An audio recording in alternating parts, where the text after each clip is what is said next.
wabarakatuh. Selamat sore pemirsa, kembali lagi bersama saya Amelia Septiani di Lensa Berita. Kali ini kita akan mengulas tentang rangkuman kegiatan perkuliahan Teknik Reportase dan Investigasi Berita di KPI 5C yang dilaksanakan secara online pada tanggal 12 November 2025. Perkuliahan diawali dengan praktik reportase oleh kelompok terakhir. Pada kesempatan ini mereka mengangkat dua kasus peristiwa kriminal yang sedang ramai diperbincangkan. Berita pertama berjudul mahasiswa perantau asal Aceh tewas di Masjid Agung Sibolga, Sumatera Utara diduga akibat pengeroyokan. Korban ditemukan tidak bernyawa di area masjid dan sejumlah saksi menyebutkan adanya dugaan tindak kekerasan oleh sekelompok orang.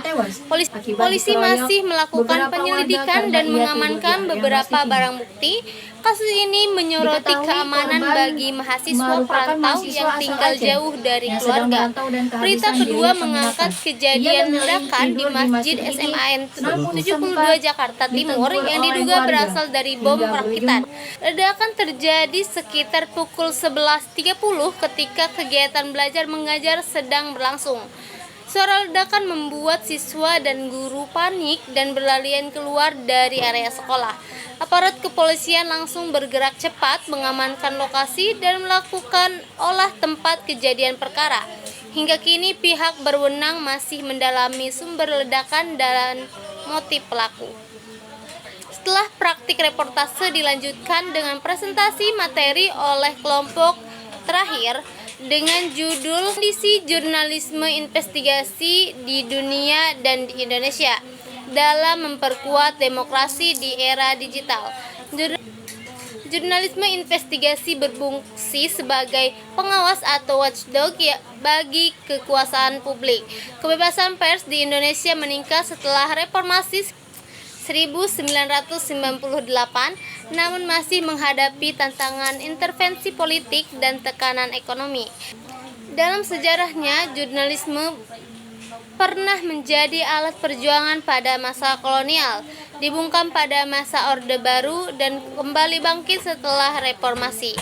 Tantangan di era digital meliputi banjir informasi, risiko hoaks, ancaman keamanan cyber, dan persaingan kecepatan publisitas. Dampak positif di era digital adalah penyebaran informasi yang lebih luas, berpartisipasi publik, serta transparansi.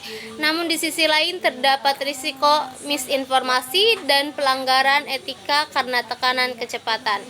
Jurnalisme investigasi dunia juga menghadapi krisis kepercayaan publik dan dominasi media korporasi.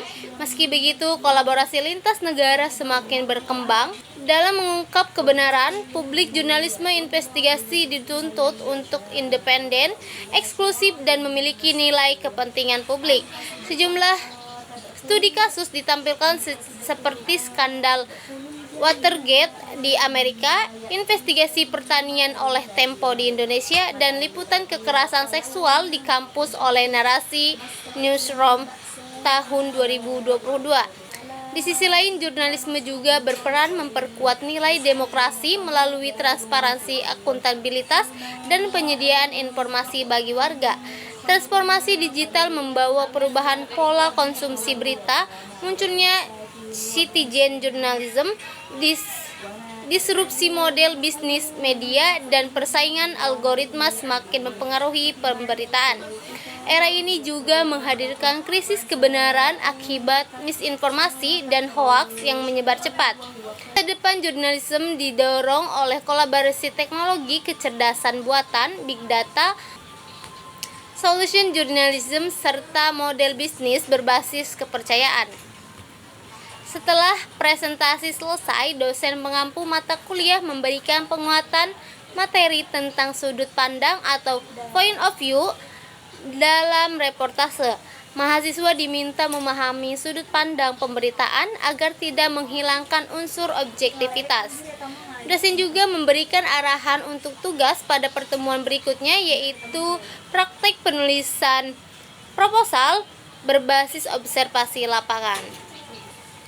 Demikian rangkuman kegiatan perkuliahan Teknik Reportase dan Investigasi Berita di kelas KPI 5C pada tanggal 12 November 2025.